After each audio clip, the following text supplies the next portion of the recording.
अगर हम किसी भी प्रॉब्लम का हमारे पास कोई प्रॉपर इफेक्टिव सोल्यूशन है और हमें ये पता है कि हम इतने स्टेप्स करेंगे तो हमें सोल्यूशन मिल जाएगा, तो इसका मतलब है कि ये डिसाइडेबल प्रॉब्लम्स हैं। तो डिसाइडेबल प्रॉब्लम्स वो प्रॉब्लम्स होती हैं जिनका सोल्यूशन मौजूद होता है, ठीक है ना। और नॉन डिसाइडेबल प्रॉब्लम वो होती हैं जिनका जो सोल्यूशन है वो एक खास नंबर ऑफ स्टेप के अंदर गिवन नहीं होता, हिट एंड ट्राई होता है, कभी उनका सोल्यूशन मिल जाता है कभी सोल्यूशन नहीं मिलता। उनको आप प्रोबेबिलिस्टिक भी कहते हैं कि सम टाइम आप, लेट्स सपोज अगर आप एक कॉइन को टॉस करते हैं तो कभी आपका हेड आएगा कभी टेल आएगा, लेकिन ये बात कोई नहीं कह सकता कि हर बार हेड आएगा या हर बार टेल आएगा। तो वो नॉन डिसाइडेबल प्रॉब्लम्स होती हैं। तो डिसाइडेबिलिटी क्या होती है कि अगर आपके पास सॉल्यूशन मौजूद है in a given number of steps तो वो प्रॉब्लम डिसाइडेबल प्रॉब्लम्स कहलाती है, ठीक है। तो अभी तक जितनी भी चीजें हमने पढ़ी हैं वो सारी की सारी डिसाइडेबल ही हैं क्योंकि उनके सेट प्रोसीजर सेट आंसर मौजूद हैं। तो इस चैप्टर के अंदर बेसिकली हमने इन तीन बातों का आंसर देना है। पहला यह है कि how can we tell whether two regular expression define the same language.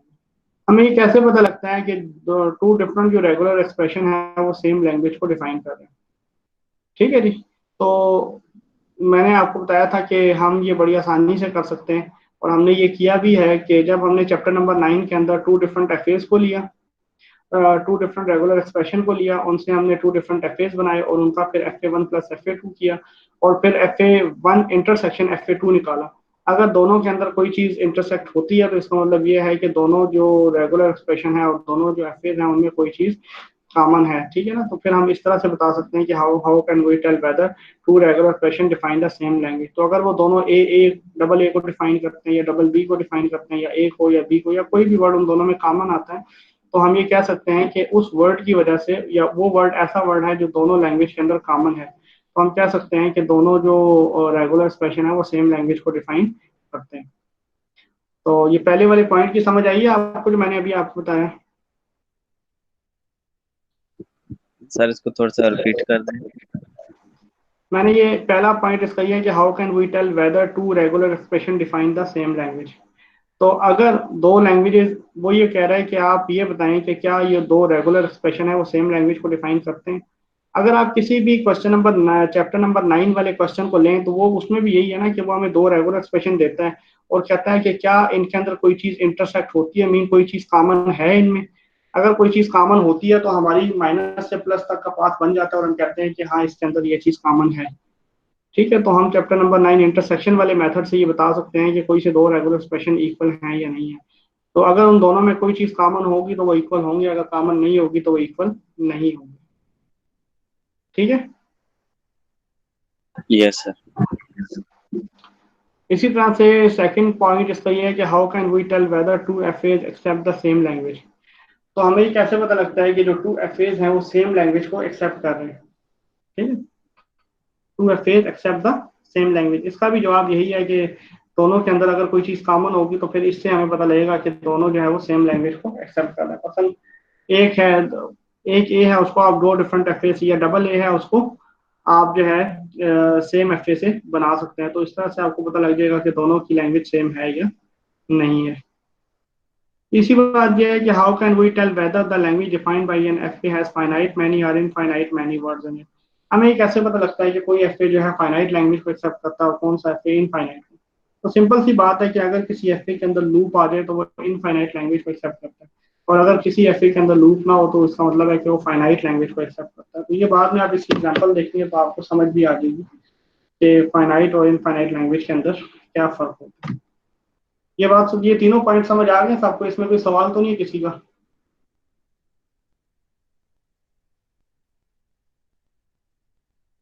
No sir. No sir.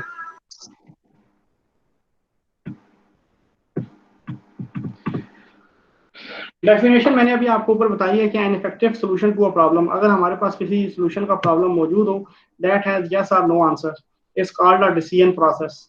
A problem that has a decision process is called a decidability. तो ये डेफिनेशन मैंने अभी आपको ऊपर पहले समझा भी दी है। अच्छा, सबसे पहले हम ये देखते हैं कि कोई रेगुलर एक्सप्रेशन कोई वर्ड एक्सेप्ट करता है या नहीं करता। सबसे पहले हम क्या देखेंगे कि कोई रेगुलर एक्सप्रेशन कोई वर्ड एक्सेप्ट करता है या नहीं करता। ये देखिए, ये मेथड 1 लिखा हुआ नजर आ रहा है सबको? सर आपकी स्क्रीन में सर क्या कह रहे स्क्रीन नहीं हैं, आ रही क्या आपकी। कह रहे हैं? स्क्रीन नहीं आ रही, प्रेजेंटेशन ऑन नहीं हुई आपकी सर। अच्छा मैं चेक करता हूँ, मैंने ऑन नहीं किया। Yes sir. अच्छा इतनी देर से ऐसे ही मैं बोली जा रहा हूँ। सर हम इमेजिनेशन के थ्रू पढ़ रहे थे। क्या बात है सर आपकी। अब आ गई, बताया तो करें ना यार। यस सर आ गए। अच्छा ये वो सर देखिए, मैं ये बता रहा था आपको ना। मैं करवा रहे हैं, वो भी पता लगे कि आप आगे पढ़ा रहे हैं। अच्छा अच्छा, ये देखिए, ये डिसाइडेबिलिटी वाला चैप्टर हम पढ़ लें। इसके अभी ये 3 पॉइंट मैंने बताए, पहले पेज पे ही लिखे हुए हैं, ठीक है ना। How can we tell whether two regular expression define the same language, हमें कैसे पता लगेगा कि दो रेगुलर एक्सप्रेशन सेम लैंग्वेज को डिफाइन करते हैं। तो ये चैप्टर नंबर 9 में जो अभी हमने पढ़ा है ना, उसमें हमें दो रेगुलर एक्सप्रेशन दिए जाते थे और वो ये कहता था कि दोनों के अंदर कोई चीज कॉमन है। अगर कॉमन होती थी तो हम ये कहते हैं कि जी हाँ जी, दोनों जो रेगुलर एक्सप्रेशन है, ये दोनों जो एफ हैं वो इंटरसेक्ट होते हैं और उनमें कोई चीज कॉमन है।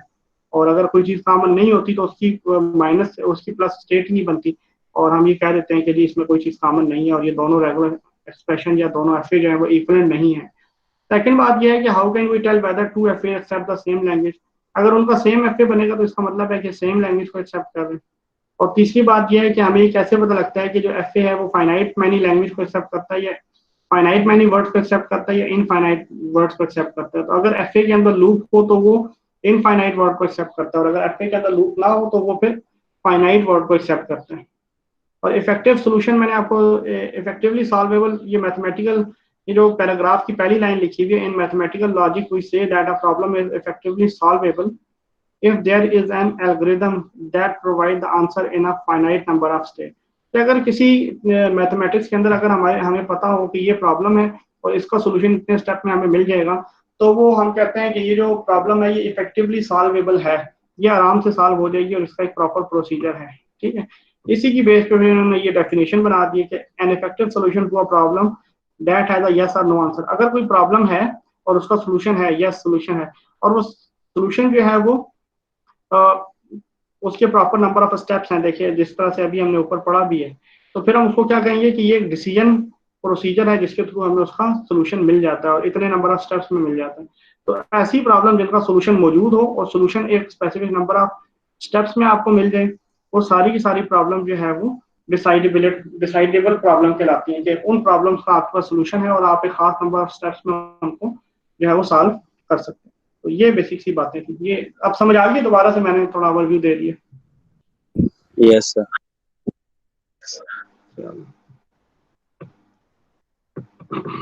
अच्छा उसके बाद जो पहला मेथड हम पढ़ेंगे, ये मेथड नंबर 1 है। इसमें वही कहता है कि हमें कैसे पता लगेगा कि कोई रेगुलर एक्सप्रेशन किसी वर्ड को एक्सेप्ट करता है या नहीं करता, ठीक है। कोई रेगुलर एक्सप्रेशन किसी वर्ड को एक्सेप्ट करता है या नहीं करता। मेथड नंबर 1 है, इसमें आपको वो ये बता रहा है कि कोई जो रेगुलर एक्सप्रेशन है किसी वर्ड को एक्सेप्ट करता है या नहीं करता, ठीक है जी। समझ आएगी मेरी बात। Yes yes sir. तो इसमें सबसे पहले ये उसने एक रेगुलर एक्सप्रेशन आपको दे दिया, ये पहली लाइन के अंदर ये आपका जो है ना ये रेगुलर एक्सप्रेशन है, ये जिसे मैंने हाईलाइट किया ये रेगुलर एक्सप्रेशन है, ठीक है। ये हमने चेक करना है कि ये रेगुलर एक्सप्रेशन किसी वर्ड को एक्सेप्ट करता है या नहीं करता। तो हमने इसमें से वो मिनिमम वर्ड निकालना है जो ये एक्सेप्ट करेगा, मिनिमम वर्ड। इस एफ में सबसे मिनिमम क्या चीज एक्सेप्ट होती है वो हमने निकालनी है, ठीक है। तो इसमें इसका प्रोसीजर ये है कि सबसे पहले आप क्या करते हैं कि आप इसके जो स्टैरिक है उसको रिमूव कर देते हैं। पहला स्टेप क्या होता है कि इसके स्टैरिक को रिमूव कर दें। फर्स्ट स्टेप में आप क्या करते हैं, इसके स्टैरिक को रिमूव कर देते हैं, ठीक है। ये देखिए लिखा हुआ भी हुआ है कि become after we remove asterisk, तो आपके पास ये रेगुलर एक्सप्रेशन बाकी रह जाता है। दूसरा स्टेप ये है कि इसमें हम ये करते हैं कि जो राइट साइड वाली चीजें, जैसे कि ये नल है, बी ए है और बी है, राइट साइड वाली चीजों को निकाल देते हैं। राइट साइड वाली चीजों को निकाल देते हैं, इसकी पैरेंथेसिस को भी खत्म कर देते हैं और ये प्लस भी खत्म कर देते हैं। तो आपके पास ये चीज बाकी बच जाती है, ए बी और नल। आपने इसमें राइट साइड वाली चीजें और प्लस को खत्म कर दिया, नल को खत्म कर दिया है, बी ए को खत्म कर दिया और बी को। अब बाकी ये चीजें बच गई हैं, ए बी और नल, ठीक है। अब आप इसकी एलिमिनेट करते हैं पैरेंथेसिस को। पैरेंथेसिस को जब आपने रिमूव किया तो आपके पास ए बी और नल बच गया। अब आपके पास वो क्या मिनिमम वर्ड है जो ये रेगुलर एक्सप्रेशन एक्सेप्ट करता है, वो AAB है, वो वर्ड क्या है, AAB है। ठीक हो गई जी बात। सबसे पहले आप इसके स्टैटिक को रिमूव करते हैं, दूसरे नंबर पे आप इसकी राइट हैंड वाली साइड को और प्लस को रिमूव कर देते हैं, तीसरे नंबर पे इसकी पैरेंथेसिस को रिमूव कर देते हैं और चौथे नंबर पे इनको आपस में मिला देते हैं। तो आपके पास वो मिनिमम वर्ड आ जाता है जो ये रेगुलर एक्सप्रेशन एक्सेप्ट करता है। बात समझ आ गई है सबको? Yes sir. तो जी कंफ्यूजन सर। कोई सवाल है? No sir. अच्छा, दूसरा जो मेथड है ना वो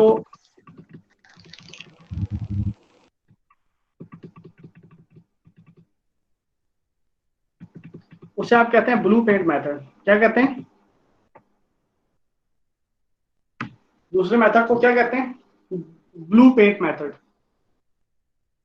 समझ आ रही है? Yes sir. Yes sir. Blue paint method इसलिए यूज होता है कि हम ये देखना चाहते हैं कि क्या कोई वर्ड, अगर आपको कोई एक एफए दे दिया जाए तो हमें कैसे पता लगेगा कि ये जो एफए है ये कोई वर्ड एक्सेप्ट करता है या नहीं करता। अभी तो आपने रेगुलर एक्सप्रेशन का देखा है ना कि वो मिनिमम क्या वर्ड एक्सेप्ट करता है। अगर आपको एक एफए दे दिया जाए या आपको टीजी दे दिया जाए तो आपको कैसे पता लगेगा कि ये कोई वर्ड एक्सेप्ट करता है या नहीं करता। ठीक है।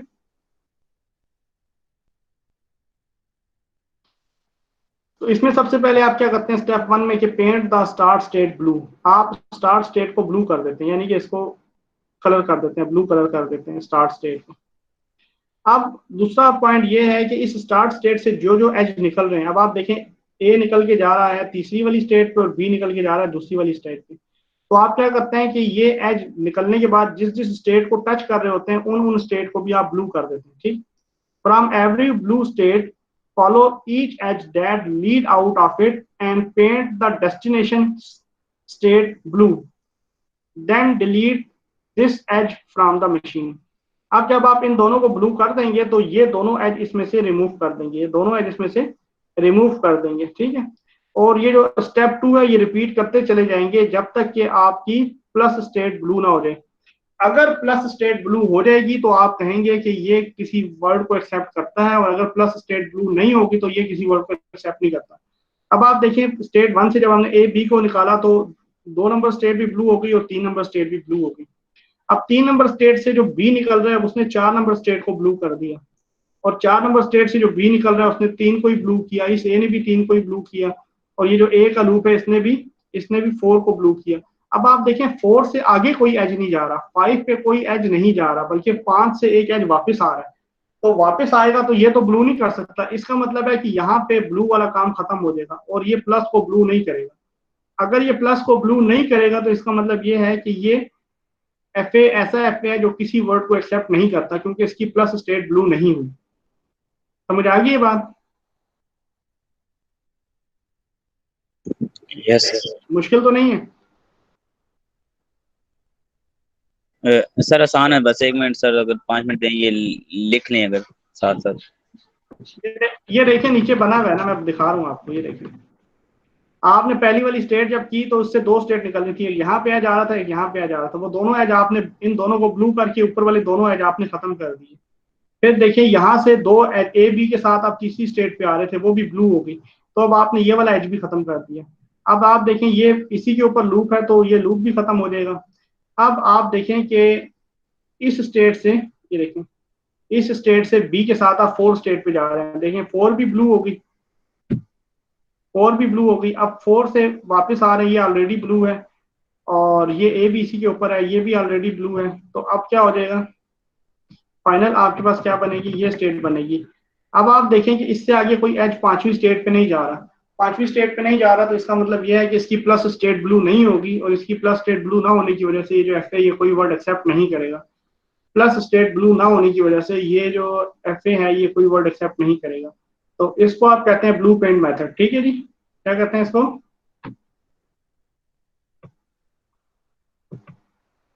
Blue paint sir blue paint method sir, एक मिनट वो स्टेप से लिख लो नीचे कोई एग्जांपल दी होगी जिसमें शायद कोई नहीं, बस इसने वो किया।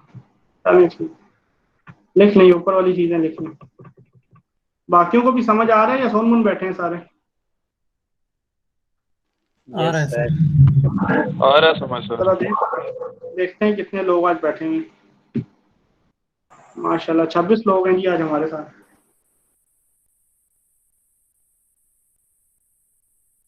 रजीउल हसनैन साहब भी आज आए हैं माशाल्लाह। सर आपको ये समझ आ आइए रहा जी इसमें? सर, हमें पता कैसे लगेगा ये कौन सा वर्ड एक्सेप्ट करता है? जैसे हमने मेथड 1 किया था, उसमें पता चल गया था मिनिमम ये वाला वर्ड एक्सेप्ट करता है। अब इस मेथड में हमें कैसे पता लगेगा कि मिनिमम कौन सा वर्ड ये एक्सेप्ट कर रहा है? आप कोई भी एफए बनाएं अपनी मर्जी से। आप कोई भी एफए बनाएं अपनी मर्जी से।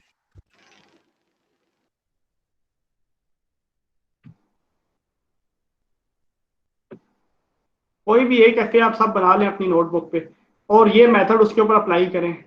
आपको खुद पता लग जाएगा कि वो क्या बात कर रहे हैं। कोई भी अगर एफए कोई भी वर्ड एक्सेप्ट कर रहा है तो उसकी प्लस स्टेट ब्लू हो जाएगी। एफए जो है कोई भी वर्ड एक्सेप्ट कर रहा है तो उसकी जो स्टेट है वो ब्लू हो जाएगी। ठीक है। फॉर एग्जाम्पल अगर इस एज को हम रिवर्स कर दें, ये ए वाला एज जो है इसको लूप ना करें बल्कि इसको नेक्स्ट स्टेट पे ले जाएं। ये जो अभी मैंने आपको बनाई है ना डायग्राम, इसमें ये जो ए का लूप है ना फोर्थ स्टेट पे, इसको आप फिफ्थ स्टेट पे ले जाएं। फिर आप देखें क्या रिजल्ट आता है। सर फिर हमारे सारे ब्लू हो जाएंगे ना। इसका मतलब है कि ये एफ आप वर्ड को एक्सेप्ट कर रहा है। कोई भी वर्ड एक्सेप्ट हो रहा है लेकिन वर्ड एक्सेप्ट हो रहा है। ठीक है। यस। चलो ठीक है जी जनाब, चले आगे। Yes sir.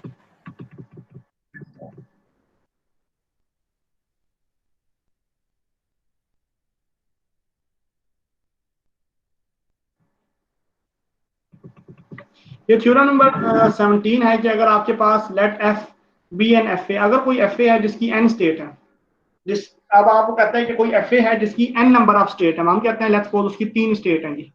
तो then if F accept any word, वो कहता है कि अगर वो एफ ए कोई वर्ड एक्सेप्ट करेगा तो it accept some word with n or fewer letters, तो उसके अंदर 3 या 3 से कम लेटर होंगे।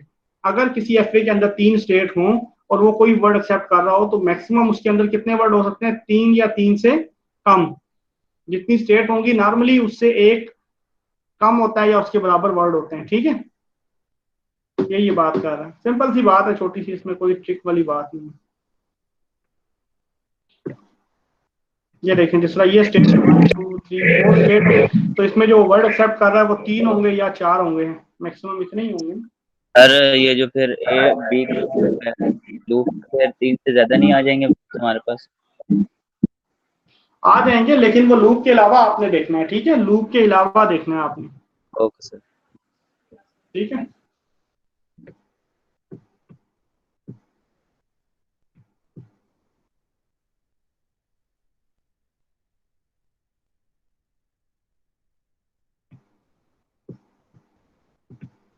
अच्छा ये मेथड ऑफ इंटरसेक्शन है, इसके अंदर ये जो दिया हुआ है ना आपको, ये कहता है कि आपको कैसे पता लगेगा कि टू एफेज इक्विवेलेंट हैं। ये सवाल आपने चैप्टर नंबर 9 में किया हुआ है। ठीक है। चैप्टर नंबर 9 में किया हुआ है। ये वाला जो मेथड है ना ये बहुत लेंथी मेथड है। तो आपने जब आपको ये कहे ना कि मेथड ऑफ इंटरसेक्शन से कोई सवाल करें तो उसकी जगह आपने चैप्टर नंबर 9 वाला पूरा प्रोसीजर कर देना है। ठीक है। समझ आ गई बात? सर वो प्लस वाला? हाँ प्लस वाला, जिस तरह आप FA1 प्लस FA2 करते थे और जब वो बना लेते थे तो उसमें आप प्लस स्टेट कौन सी लेते थे? जो FA1 की भी प्लस होती थी और FA2 की भी प्लस होती थी। ये वही मेथड है। ठीक है। मैं इसको यहाँ नहीं छेड़ रहा ना, मैं करवा रहा हूँ, क्योंकि अगर ये मैंने करवाया तो 3 लेक्चर आपके इसी एक मेथड में निकल जाएंगे। ये बहुत लेंथी मेथड है। ये देखें ना, इसको इससे समझ लें आप। L1 intersection L2 complement plus L2 intersection L1 complement. अब इसका मतलब है कि L1 का कॉम्प्लीमेंट प्लस L2 का होल कॉम्प्लीमेंट पहले आप ये बनाएंगे, फिर प्लस, फिर इस यहाँ से L3 आपके पास आ जाएगा, यहाँ से L4 आ जाएगा, फिर L3 प्लस L4 करेंगे तो फिर आपके पास L5 आ जाएगा, फिर उसके ऊपर आप डिसाइड करेंगे। तो आप FA1 प्लस FA2 कितनी बार करेंगे? 3 बार करेंगे। FA1 plus FA2, FA2 plus FA1, फिर FA3 प्लस FA4। समझ आई बात? तो आपको बहुत ज्यादा काम करना पड़ेगा। तो लिहाजा वो चैप्टर नंबर 9 वाला आप सवाल कर लें, उसमें एक दफा FA1 प्लस FA2 करना पड़ेगा, जवाब दोनों का सेम आता है। ठीक है जी। Okay sir. समझ आइए मेरी बात? चाहिए Yes, ठीक है sir. Sir.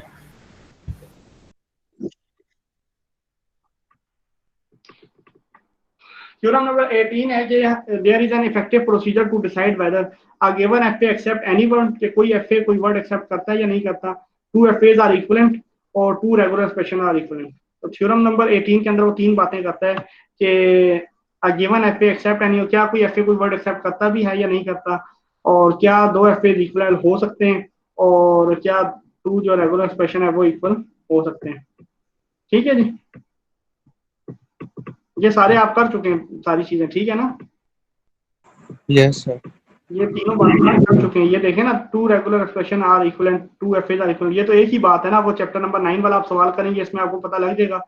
F accept any word आपने ब्लूप्रिंट मेथड कर लिया, ठीक है। आप ये ना कहें सर ऐसे ही आगे चले गए, चैप्टर नंबर 18 करवाया ही नहीं है, तो मैंने कहा बता दूं। रेगुलर एक्सप्रेशन इक्विवेलेंट करना था, वो जो हमने सर पहले भी किए थे कि हमने सामने रख के और बीच में से कुछ वर्ड्स हम निकाल के और फिर इक्विवेलेंट करते थे, वो उस मेथड से भी तो कर सकते हैं ना? हाँ बिल्कुल, उससे भी कर सकते हैं, पर वो ये है कि कोई एफए कोई रेगुलर एक्सप्रेशन कोई वर्ड एक्सेप्ट करता है या नहीं करता। एफए और रेगुलर एक्सप्रेशन इक्विवेलेंट तब होते हैं जब आप FA1 प्लस FA2 करके और फिर एंड में जाके दोनों की प्लस स्टेट को एक जगह पे लेते हैं, तो आपको पता लग जाता है कि ये दो FA इक्विवेलेंट है। अगर दो FA इक्विवेलेंट है तो उनसे बनने वाले रेगुलर एक्सप्रेशन भी तो इक्विवेलेंट ही होंगे ना। ओके सर, ठीक है। ठीक है। अच्छा, आखिरी बात थ्योरम नंबर 19 है कि let F be an F A with N state, then अगर कोई एफ ए जिसकी एन स्टेट है, तो if F accept an input string W such that, अगर वो एफ ए जो है कोई वर्ड एक्सेप्ट करता है, ठीक है ना जी, तो क्या होगा, length of W greater than और इक्वल टू एन और लेस देन टू एन। तो एन के इक्वल होगी वो जो वर्ड है ना डब्ल्यू, जिसका अभी हमने देखा था 3 स्टेट थी और एन में ए कामा बी भी था, तो वो एन से तो के इक्वल हो सकती हैं या ज्यादा बराबर हो सकती हैं, और 2n से कम होंगी। मसलन मैक्सिमम उसके अंदर वर्ड कितने हो सकते हैं, 2n। मसलन 3 स्टेट है तो मैक्सिमम 6 वर्ड हो सकते हैं उसमें। मैक्सिमम कितने हो सकते हैं, 6 वर्ड हो सकते हैं, ठीक है ना। और ये फाइनाइट की बात हो रही है, ये देखिए मैं अभी आपको दिखा देता हूँ।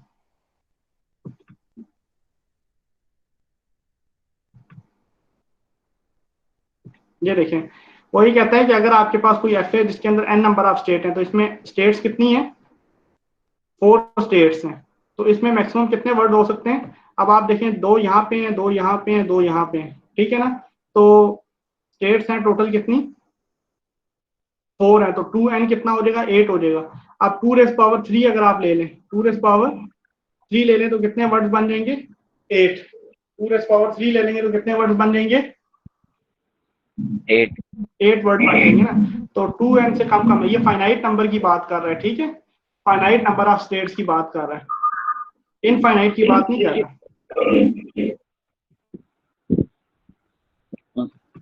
सर इसमें 4 स्टेट नहीं है, 4 की पावर स्टेट 2 नहीं 4 होगी? है ना, लेकिन हाँ 2 की इनपुट्स तो पावर 2 4 है ना होगा, सर, 2 की पावर 2 की 4, पावर सर वो 4 होगा। 16 बन जाएगा फिर। हाँ हाँ, तो ओके लेंथ ऑफ जो W है, जो वर्ड की लेंथ है, वो उससे कम होगी, ठीक है। लेस ओके देन 2n होगी, मतलब 8 से कम कम होगी, ठीक होगी बात। देन ठीक है। F accept an infinite language, ठीक है ना। तो फिर वो क्या करेगा, एफ जो एक्सेप्ट करेगा इनफाइनाइट लैंग्वेज।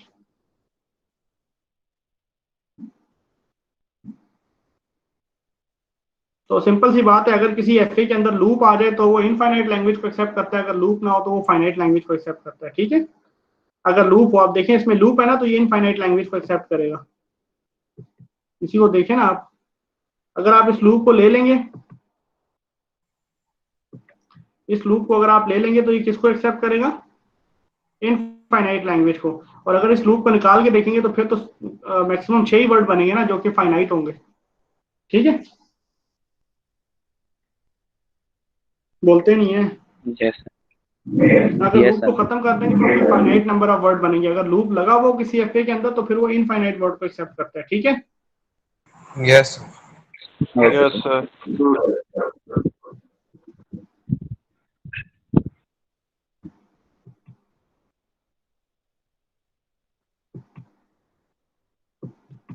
बस ये थ्योरम नंबर 19 तक ये आपने करना है। अच्छा, ये जो मैंने अभी आपको सवाल कराया ना फाइनाइटनेस और इनफाइनाइटनेस वाला, इसको भी देख लें जरा, ये बुक में दिया हुआ है, ठीक है ना। अब आप ये देखें कि ये वो सवाल है, which of the F accept finite language and which are infinite. तो ये पहला वाला बताएं, फाइनाइट को एक्सेप्ट करता है इनफाइनाइट को करता है। 13 का 1 जो है, ये फाइनाइट को एक्सेप्ट करता है या इनफाइनाइट को? इनफाइनाइट को सर, इनफाइनाइट लूप लग गया सर इसमें। नीचे डेड स्टेट है, उसको भी फाइनाइट तो देखें, सर, डेड स्टेट काउंट नहीं करते, डेड स्टेट है नीचे, उसको काउंट नहीं फाइनाइट। करते। ये फाइनाइट को एक्सेप्ट करता है। लूप ऐसा हो जो डेड स्टेट पे ना हो, जो एक्चुअल वर्किंग में आता हो। अब आप पीछे देखिए, ये क्या एक्सेप्ट करता है, 2 वाला जो है, फाइनाइट करता है इनफाइनाइट करता है? सर फाइनाइट कर रहा है क्योंकि एक ही इनपुट इसमें भी जा डेड, रही है हमारी। इसमें भी डेड स्टेट है, इसमें भी डेड स्टेट है। और ये नीचे वाला जो है, ये थर्ड वाला देखें, सर ये इनफाइनाइट में जा रहा है। ये इनफाइनाइट है, ठीक है। और फोर्थ वाला देखें, वो भी इनफाइनाइट है, ठीक है। समझ आ गई अब आप लोगों को फाइनाइटनेस और यस इनफाइनाइटनेस सर। वाली बात? Yes sir. रिपीट ठीक करते हैं है। इनफाइनाइट वाला और इनफाइनाइट वाला सर, ये दोबारा। फाइनाइट वो होता है जिसके अंदर लूप नहीं होता बेटे, और इनफाइनाइट वो होता है जिसमें लूप होता है। इसी तरह से आप देखें, ये जो चैप्टर नंबर क्वेश्चन नंबर 7 है ना, using the method of intersection, तो आपने इसको इंटरसेक्शन वाले मेथड से नहीं करना, आपने इसको सिंपल मेथड से करना है, वो FA1 प्लस FA2 जो चैप्टर नंबर 9 वाला मेथड है। ठीक होगी बात? ये क्वेश्चन यस नंबर सर। 7 जो है, इसको आपने उस मेथड से करना है। इसी तरह क्वेश्चन नंबर 6 को भी आपने उसी मेथड से करना है, चैप्टर नंबर 9 वाले मेथड से। ठीक होगी बात? और सर ये क्वेश्चन नंबर 1 है, ये 1 2 इसको सर 3 वो मैं बता रहा हूँ, वही वाला। इसमें 9 चैप्टर वाला मेथड ही करना है। जो question number 1, question number 2, question number 3, question number 4, question number 5, question number 6, question number 7, इन तमाम के अंदर आपने मेथड वही यूज करना है, ठीक है। Okay sir. हाँ, क्योंकि ये मेथड ऑफ इंटरसेक्शन बहुत लेंथी मेथड है, ये आप करेंगे तो फिर आप मुश्किल में पड़ जाएंगे। ओके सर, आसान सा ठीक है। बाकी इसके अंदर जो ब्लू प्रिंट मेथड वाले कुछ सवाल हैं और फाइनाइटनेस वाले हैं, यानी कि फाइनाइट है या इनफाइनाइट है, बस यही है इसके अंदर। Okay sir. बस ये बात है, ठीक है। चैप्टर नंबर आपका 11 कंप्लीट हो गए। तो नेक्स्ट क्लास में इंशाल्लाह जो मंडे को होगी, वो हम चैप्टर नंबर 12 पढ़ेंगे। और मेथड वो आपका, जो आपने अभी तक 11 चैप्टर पढ़े हैं, इन 11 चैप्टर का 12वें चैप्टर से कोई ताल्लुक नहीं है। 12वां चैप्टर बिल्कुल वैसे ही शुरू होगा जैसे चैप्टर नंबर 1 शुरू हुआ था। आप समझ लें बिल्कुल नए कंसेप्ट शुरू होंगे चैप्टर नंबर 12 से, ठीक है जी। तो यहाँ तक आपने अलग अपना जहन रखना है, और इसके बाद जो मैं पढ़ाऊंगा वो एक टोटली नई चीज है, ठीक है। हाँ, सर कोई इसमें जो सवाल है आपका? ओके क्वेश्चन 15 16 और ये जो आगे 17 आ रहे हैं सर, इनमें NFA है ना, तो NFA वाले आपने नहीं करवाए, तो ये स्किप कर दें। सर मैंने 15 अभी 16 क्या कहा है आपको? सर आपने वो पिछले सवाल बताए हैं 13 तक, हाँ, तो यहाँ तक क्यों बताएं, आगे क्यों नहीं बताएं? आगे करना ही नहीं है सर। इतने तो अक्लमंद हो तुम यार। Yes sir. हाँ, तुम चाहते हो कि बाकियों के लिए मुसीबत डाल दें? नो सर, मैं तो सबके लिए आसानी चाह रहा हूँ सर। बाकियों को समझ आ रही है तुम जो चीज चाह रहे हो? सर उनको भी आ जाएगी समझ टाइम के साथ। ठीक है भाई, बाकी भी बोल दो, हाँ नहीं कुछ तो बोल दो। यस ठीक है सर। सर, ठीक है। Yes sir. सर ठीक है, इजाजत, यस इजाजत है। सर। ओके सर, अल्लाह हाफिज़। यस ओके सर, अल्लाह हाफिज।